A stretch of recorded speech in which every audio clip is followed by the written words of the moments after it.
बांग्लादेश की प्रधानमंत्री शेख हसीना के देश छोड़ने के बाद वहां की सियासत का फ्यूचर क्या होगा, ये सबसे बड़ा सवाल है। देश में राजनीतिक हलचल जनवरी में हुए आम चुनावों से शुरू हो गई थी।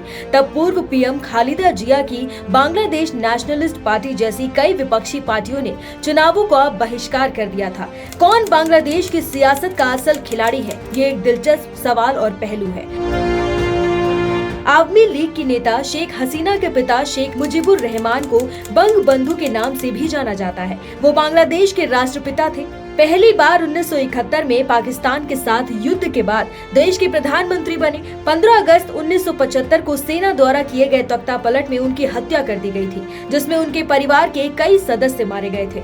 हसीना और उनकी बहन बच गई थी क्योंकि वो उस समय भारत में थी। इस साल जनवरी में वो लगातार 5वीं बार देश के पीएम बनी थी।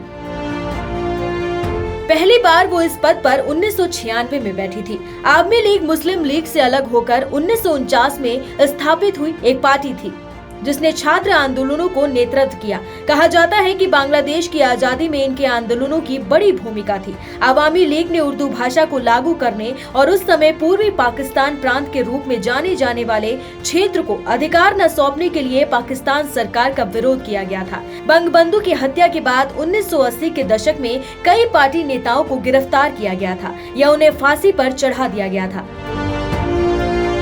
इसके बाद 1981 में शेख हसीना को पार्टी का अध्यक्ष भी चुना गया था। खालिदा जिया 1991 में बांग्लादेश की पहली महिला प्रधानमंत्री चुनी गई थी। 1977 से 1981 तक देश के राष्ट्रपति रहे उनके पति जियाउर रहमान की पद पर रहते हुए हत्या कर दी गई थी, जिसके बाद वो राजनीति में आई। रहमान ने 1978 में बांग्लादेश नेशनलिस्ट पार्टी की स्थापना की थी। खालिदा जिया ने 2001 से 2006 के बीच प्रधानमंत्री के तौर पर काम किया। बांग्लादेश नेशनलिस्ट पार्टी को शुरू में खास तौर पर छात्र राजनीति के जरिए काफी जमीनी समर्थन वाली पार्टी के रूप में देखा जाता है, लेकिन हाल के सालों में उनकी पार्टी कमजोर हुई है। 2018 में भ्रष्टाचार के एक मामले में सजा सुनाए जाने के बाद उन्हें जेल में डाल दिया गया था, जिसके बारे में उन्होंने कहा था कि ये राजनीति से प्रेरित है।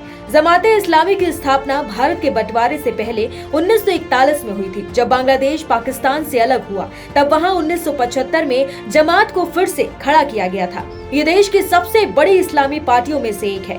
जमात ने पहले बीएनपी के साथ गठबंधन किया था, लेकिन 2013 में जमात के राष्ट्रीय चुनावों में भाग लेने पर प्रतिबंध लगा दिया गया था। एसोसिएट प्रेस की रिपोर्ट के मुताबिक जमात अपनी स्थापना के बाद से अल्लाह द्वारा निर्धारित और पैगंबर मोहम्मद द्वारा दिखाए गए इस्लामी जीवन को लागू करने के लिए काम कर रही है, जिसका उद्देश्य बांग्लादेश को एक इस्लामी वेलफेयर स्टेट में बदलना है। चुनाव लड़ने पर प्रतिबंध के बावजूद जमात को बैठकें और रैलियां आयोजित करने जैसी राजनीतिक गतिविधियां करने की अनुमति दी गई थी। 2024 के विरोध प्रदर्शन के बीच शेख हसीना ने आरोप लगाया कि जमात और उसकी छात्र शाखा छात्र शिविर विरोध प्रदर्शनों का फायदा उठा रही है और हिंसा भड़का रही है। सरकार ने पिछले हफ्ते जमात पर प्रतिबंध लगा दिया था।